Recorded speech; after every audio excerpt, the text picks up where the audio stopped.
Hey guys, we are back for another video topic. Exciting stuff. Where are we? What day is it? We're in San Ramon. That's where we are. You guys should know this by now. It is Wednesday, September 12th. September 12th. Okay. Had a great meeting yesterday over here, right at our sales meeting. So yes. Shout out to those agents that made it. If you can't or you weren't able to, we understand.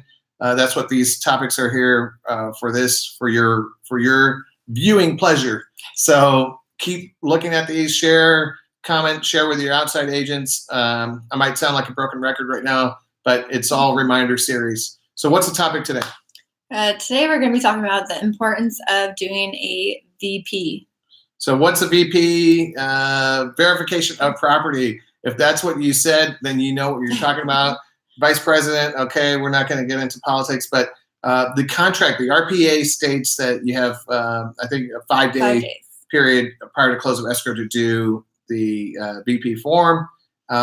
We've noticed, not any of our agents, but we've noticed that a lot of agents don't take the opportunity to do that VP, and I think it's a critical mistake, and it can really haunt you as an agent and potentially hurt your clients. What's one of the situations where maybe someone might want to delay doing a VP? That's a great question. I would say when the sellers are renting back, doing a rent back, because they're not moving out, so they're hesitant of doing the VP right then and there. But what we talked about was doing 2 VPs, one prior to closing, and then doing a second one when the sellers move out. Right. So I know some agents are like, hey, everything's going good. Everything's been smooth. The agent on the other side has been fine. But again, you're not necessarily visiting the property after inspections are done and things like that. And so you don't, as a buyer's agent, you do not want to be in a situation where escrow closes and then you find out that the property's upside down. It's broken and this and that. And then because once escrow's done, then it's really, really hard to get these things corrected, and it can cause severe frustration and headaches and stomach trouble. So Amanda's point, right?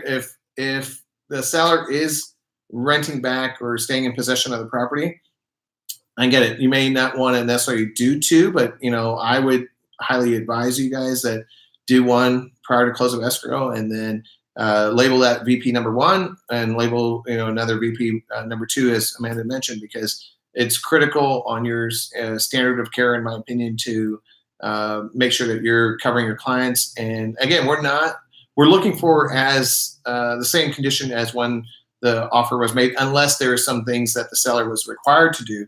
And also, the other thing, the big elephant in the room, is that when you are doing a VP and the seller is supposed to move out, and then you go there and there's no sign of anyone moving, and you're just like, okay, what's the deal here? I know that has happened. That has happened, and that can be like, are these guys really quick movers? Are they going to have like the whole family come in and 40 people are going to pack up and move out in a short amount of time, or what?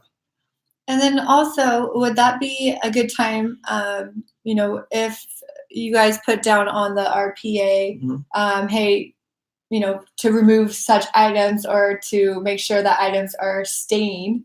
Wouldn't that be a good time to make sure, prior you got to verify that, right? So let's say the chandelier is staying, or the mirrors are staying, or something's excluded. That's a great point at the VP. That serves a function.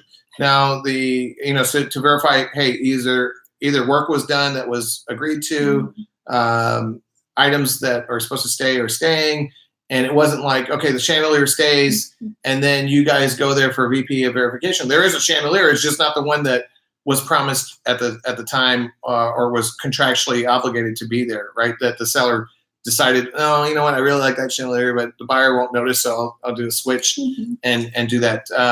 Or even, hot tubs.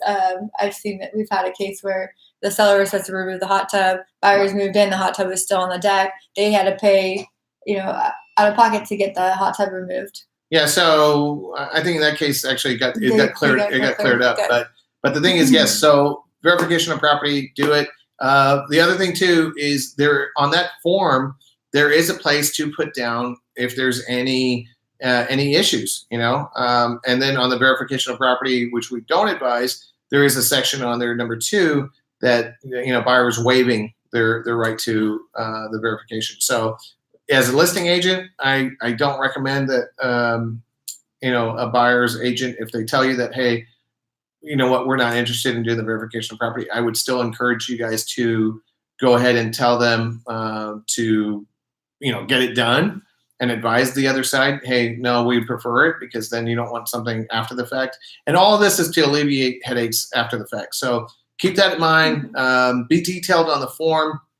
If there's nothing and everything's, you know, good the way that it was supposed to be from the get-go, then put nothing noted or something, or, you know, or condition is the same.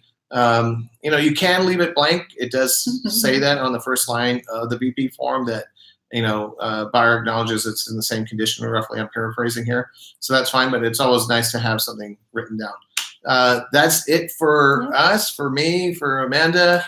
Thanks for tuning in. Give us some, you know, anything that's on your guys' brain that you guys want to discuss, or topics that are coming up, or something that might be just one of those chronic questions that you want to get answered.